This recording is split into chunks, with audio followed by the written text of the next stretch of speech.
This is Matt. This is Seth. Welcome to The Unbroken Net.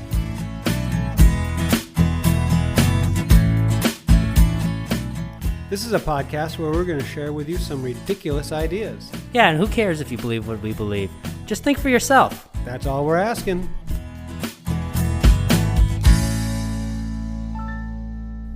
Good day and welcome to this edition of The Unbroken Net. Today we're going to be talking about the book of James, chapter 1, verses 12 through 18. So, Seth, would you read that for us? Sure. Blessed is the man who remains steadfast under trial, for when he has stood the test, he will receive the crown of life, which God has promised to those who love him. Let no one say when he is tempted, I am being tempted by God. For God cannot be tempted with evil, and he himself tempts no one. But each person is tempted when he is lured and enticed by his own desire. Then desire, when it has conceived, gives birth to sin. And sin, when it is fully grown, brings forth death. Wow. I guess we're only going through 15 then. Did you say 16? I said 18. Let me keep going. Okay. Do not be deceived, my beloved brothers. Every good gift and every perfect gift is from above, coming down from the Father of lights, with whom there is no variation or shadow due to change. Of his own will he brought us forth by the word of truth, that we should be a kind of firstfruits of his creatures. Wow, so interesting in this. I'm glad you made me read the rest of this, but because I think that it kind of gives they kind of go well together, just with him talking about the temptation doesn't come from God, and then it goes into every good gift comes from God. But before we get there, he said that blessed is the man who remains steadfast under trial. So how do we first remain steadfast under trial? Yeah, so I think this is a trial of our faith or our convictions rather than a court trial. It's a testing within our own lives. Yeah, that makes sense. So why would we be blessed by that? Well, it's interesting. Jesus talks about blessed are in the Beatitudes, and there's all kinds of things that we're blessed. And when we get to go under trial, we get to experience the difficulties in our faith and the difficulties in our life. And when we remain steadfast through those, we get the confidence, not only of our convictions, but the confidence of a good I have a clear conscience before God, and knowing that I have tested my convictions, I have seen them through, and I was able to stand firm through the midst of them. And I think that when we do go through those trials, it's kind of like putting precious metal under the fire and refining the metal. And sometimes we have to go through things that are no fun, and we don't really understand why we're going through them. Just it's a betterment of ourselves, and in the long run we'll be thankful for it, or hopefully we'll be thankful for it. Yeah, it proves your character. Yeah, if we remain steadfast, I think we'll be thankful for it. And he also says that he who has stood the test will receive the crown of life. Now, this is not a crown as in like a ruler or a king. This is the kind of crown you would receive. Today, it would be like he will receive the gold medal of life. It was the symbol of victory in a game. And so we look at our life and we go through, and it's almost like we're in a race, and we stand firm, and when we stand firm, we receive that that gold medal. Like, you've done well.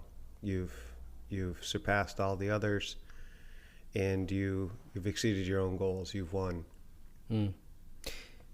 He does say that God only gives this to those who, it says, which God has promised to those who love him. So God has promised this crown Mm-hmm. to any of those who love him. Is that part of what being steadfast? Well, what are the commandments? What were we given? What were we told to do? What was the whole point of Jesus' ministry? Was to love God and love one another. Mm-hmm. And so when we go through these trials and we're able to keep a heart of love, not only toward those who are bringing the trials against us, but a heart of love towards God, we are able to see that we're able to keep the commandment. And you brought up something very interesting I didn't think about before, but we talked about a crown, and Jesus was given a crown. He was.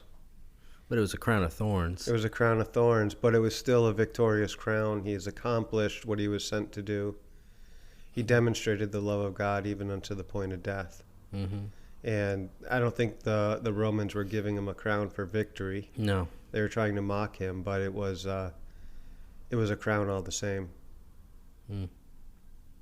Even what it was meant to, for the Romans giving it to him, or humanity giving him the crown of thorns, it still was a sign of victory. Mm-hmm. It was truly the true sign was that it was a sign of victory.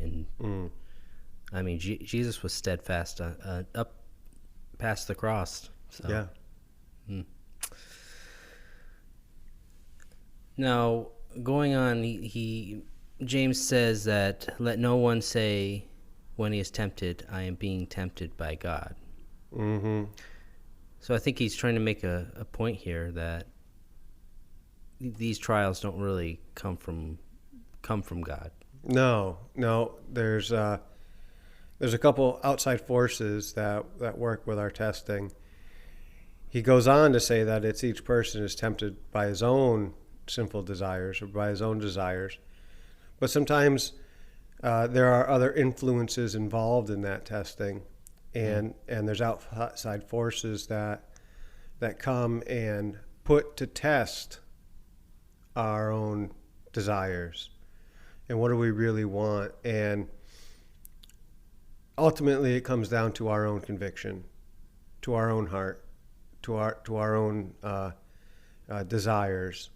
And God, he's kind of neutral here. He's allowing us the free will to exercise what we believe. And while there's an appearance of direction, like God is directing our actions and directing our steps and directing our lives, I believe God does that from an internal, removed way. In other words, he's not influencing the other people to act a certain way towards us. Each person acts according to their own desires, whether they desire to love God and love their neighbor or something else. Mm-hmm. And so each one of us is going it alone, if you will, with the presence of the Spirit of God. But as we walk this journey, it's us taking the steps. So why, didn't God give us these desires, though? Why do we have these in the first place? Why do we have these sinful desires? Couldn't God have made us without those? But the problem is free will. You have to be able to make a decision. If you're unable to make a decision, you're not free. You're a slave. Mm-hmm. And in order to have true love, there has to be the free will to choose the opposite. Yeah. But sometimes doesn't. Even when James is saying we almost have a bent towards that, left to our own devices. Well, I think we can, but that bent comes by influence, you know. Um, our struggle is not against flesh and blood, but against principalities, powers, rulers of the darkness, and spiritual forces of wickedness. And there are spiritual influences over our decision making. And sometimes that spiritual influence really just comes from our own selfish desires, our desires of the flesh, the pride of life, and whatnot. Mm-hmm. But sometimes those influences come, and I don't understand how it works, but from spiritual forces that are directing people's lives, and they're choosing to submit themselves to those forces. Yeah, something about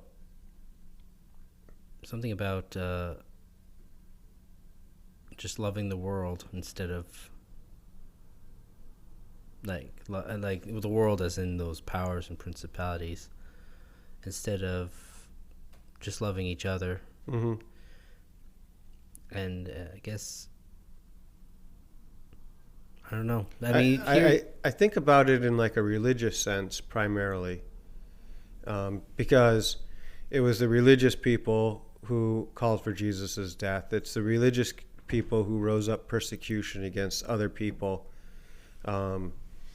And in that sense, what happens when we put our perception of what the spiritual forces are as an authority over what someone else's perception is, and we have to make our God known, and we have to protect our God and our religion and our spiritual practices. And this is why Jesus was killed, because he was calling into question the religious practices of the Jewish people of the day. Mm-hmm. And the religious leaders did not approve, because they wanted to make sure that their religion was kept, when I believe Jesus was calling for the end of all these religions. So there's just as much of maybe a desire or temptation to build that kind of structure, or to follow that religious, like follow the way the Pharisees lived, or follow the scribes, or the zealots, or the Sadducees, or the Baptists, or the Catholics, or you name it, right? It's our group mentality saying that our way is the right way. Yeah, and it's not them in of themselves, but the idea that they're the only ones who have it right. That's correct. And to not allow for other people to have their own thoughts. Mm-hmm. Yeah. If they were just willing to be open to others and not be so reliant on their dogma. Mm-hmm. So the next part here, and so we kind of talked about, actually I think we already talked about verse 14. He talked about each person is tempted when he is lured and enticed by his own desire. But he goes on and says, then desire, when it has conceived, gives birth to sin. Mm-hmm. And before we go further on that, let's talk about that. So how does that, I mean, we were just talking about, it almost seems like he's talking about personal desires that, I don't know, most of the time we read this not in a religious mindset where it's a desire to build up your own religion. But you think that is the case he's making is for to not follow saying I'm the only one that's right? Yeah, well, I think it goes in a few different directions. And it all comes down to your spiritual perspective. Everything is spiritual. Everything is spiritual. Everything has to do with your walk with God or the absence of it. And when we look at this, when desire has conceived, it gives birth to sin. It starts with a thought. It starts with a desire. It starts with a motive. And you think about that for a little bit, and then that motive turns into action. Mm-hmm. And once that motive turns into action, you have sin. Right? Mm-hmm. You've missed the mark when you are no longer acting in love towards another. And it's funny, Jesus even says, it is said that if you commit adultery, you've sinned. But I say if you lust after a woman, you've committed adultery. And like there comes a point when our thoughts become sinful. It goes from an idea to a meditation. And you take it to that next level, and then that meditation oftentimes leads to an action. And then when it is fully grown, when the action has taken place, there's a death. And there's that lack of contentment. Mm-hmm. You're no longer satisfied with the way you've lived. You're no longer satisfied with your actions. You're no longer satisfied with life because there's this wrong in your life. Mm-hmm. And there's the death. Right. So then that kind of speaks to some desires that might hurt someone else in some way. And sometimes even hurt yourself. Or hurt yourself. So I think that's when, if your desire is to, if your desire is actually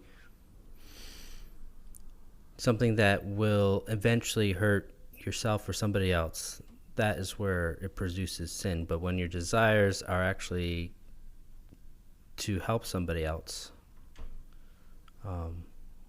or help yourself in the long run, that's when it I guess you could say righteous. That's where it would be righteous. Yeah, I mean, these are the decisions we're faced with every day. We weigh our thoughts, we weigh our desires, and we then have to make the decision. And this is how you remain steadfast under trial. There's really, like there's big trials, but then there's the trial of life, right? Mm-hmm. There's the everyday things, and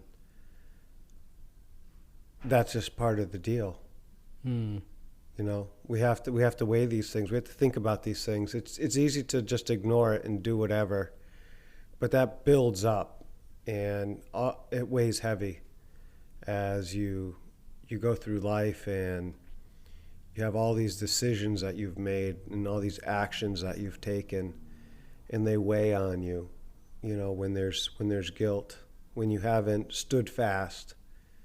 But when you stand fast, when you are able to keep a clear conscience, you have nothing to hide, nothing to fear, and you have life, you have contentment.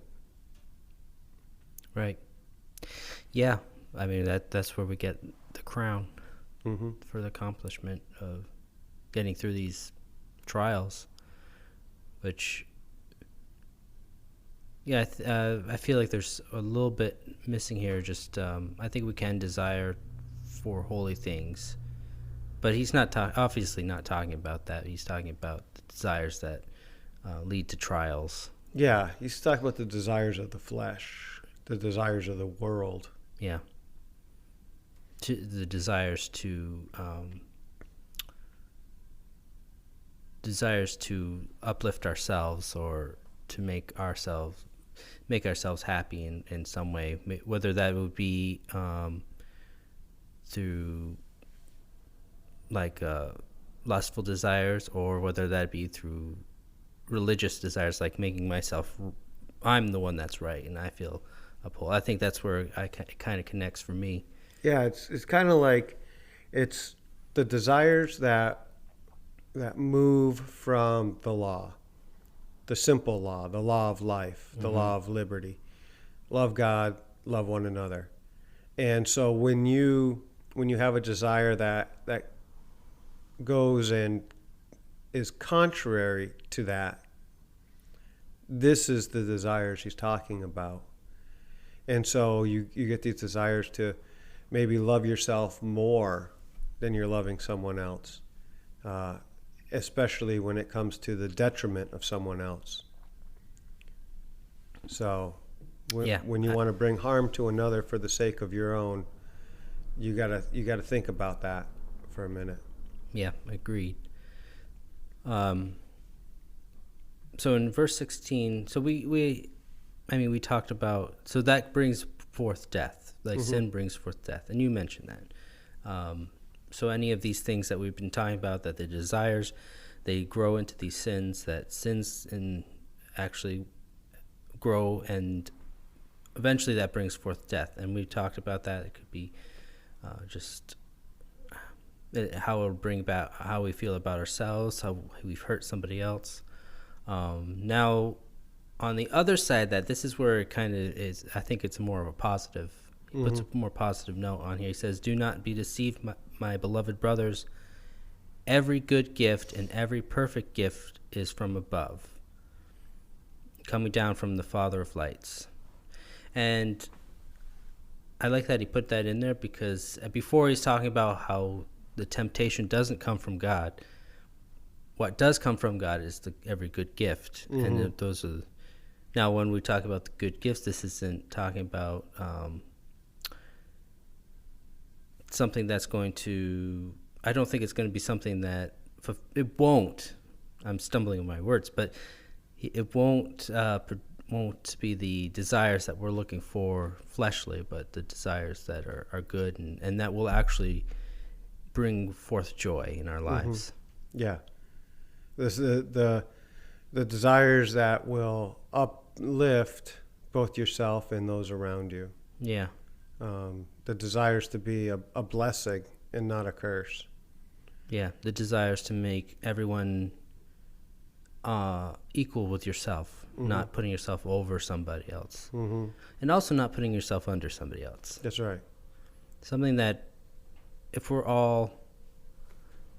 we see each other all as the same, then, and we're all equal, and that all equally valuable, that's when we find that joy in that life. Yeah. Yeah, so then he does say, he mentions that all good gifts come from the Father. Then he says, with whom there is no variation or shadow due to change.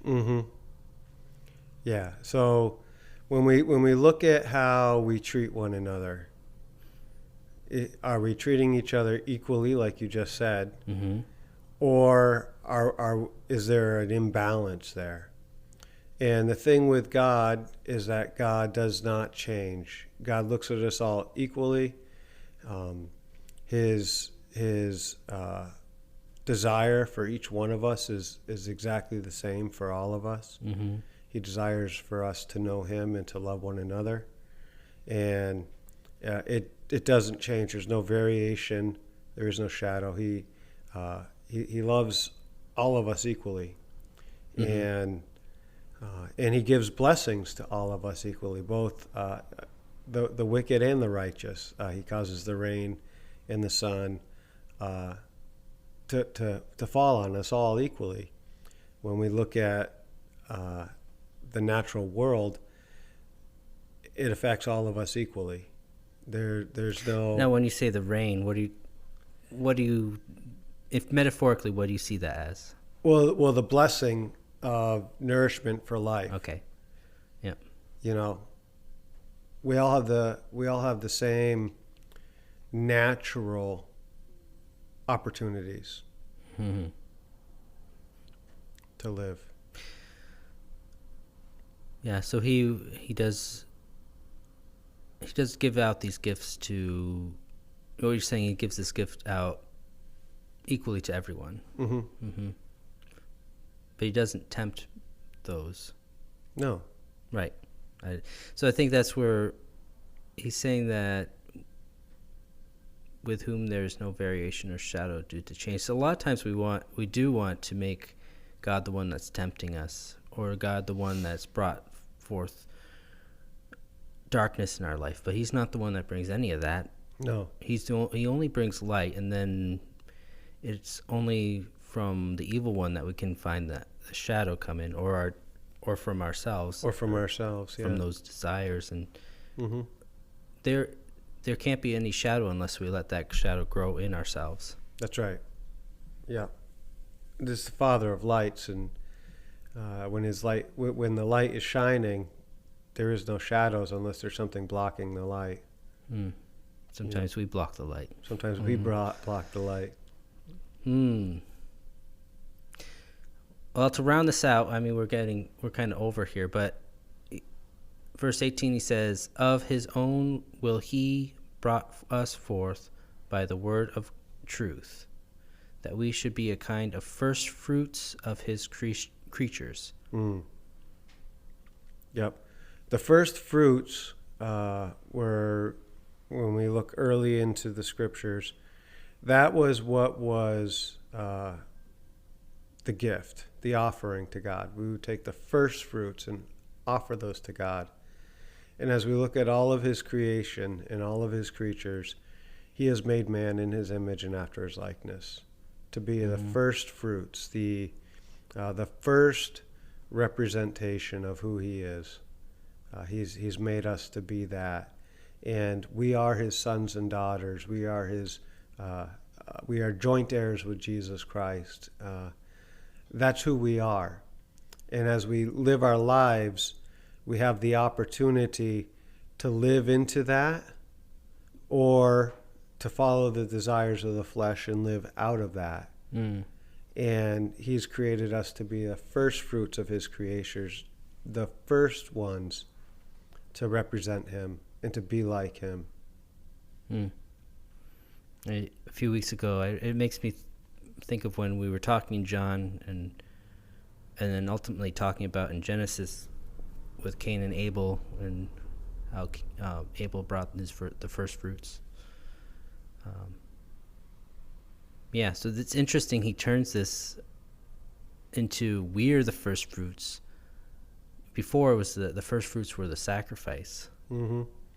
Very interesting that he makes us the ones that are actually the first fruits. And even to that point, like, Jesus is the one that we ultimately was the sacrifice, and he was the first fruits. I would say he was the ultimate first fruits, like that. He was showing that's how to be. Mm-hmm. He was showing us what it's like to be the first fruits. Yeah. How to live into that. Yeah, and would anybody who's acting like that would be what we would say is the first fruits of God's creation, would we actually do that to somebody else? Oh, yeah. If we were a first fruits, would we have crucified Jesus? No. I don't think the first fruits would ever harm another. The first fruits was here for life, for good gifts, for perfect gifts, not for hardships, and maybe hardships is the wrong word, but not to bring bad things into another person's life. Right. So what if we saw everybody as God's first fruits of creation, like we're the first fruits? And that's what we're supposed to do. That's how we're supposed to view one another, and that's how we're supposed to encourage one another. Like, that's the path that has been given to us, is to be the first fruits. That's how we hit the mark. Mm-hmm. Is we are to live in such a way that we mirror our Father's love. Mm. Yeah. You know? Yeah, so if nobody would be... So what our mindset before Jesus showed us the true way, which was to love everyone, unto death love them. Mm-hmm. We always thought that we had to destroy whatever we felt was the wrong way. We have to destroy the evil. Like the Pharisees, they wanted to destroy Jesus because they felt that he was wrong and he was a cancer to their religion, right? Mm-hmm. That's the wrong mindset. And we think that we have to destroy what God is against. But God isn't against anything. Yeah. Anyone. He's not against anyone. He certainly, I would think, would be displeased with certain actions that have been taken. Mm-hmm. But I think he's not for one or the other. He's for all. Right. Yeah. But we try to make it one side against the other. Mm-hmm. We try to make an us and them, and there's really just an us. Yeah. Yeah. So, to be a first fruit of God, a creation of the first fruits of his creation, we have to actually be willing to lay down ourselves for them, Mm-hmm. the other side. Yeah. Wow. Well, we went way over, but Okay. I think it was important. I think we needed to. I think there's a lot in this passage that we really was important to go over, but we do appreciate you listening today, and if you enjoyed it, we ask you that you give us a like on wherever you're listening to us, and if you really enjoyed this, you want to hear more, and you want to catch us every week. We usually put this out on Fridays. Go ahead and subscribe, and we will catch you next week on the Unbroken Net. Take care. I know.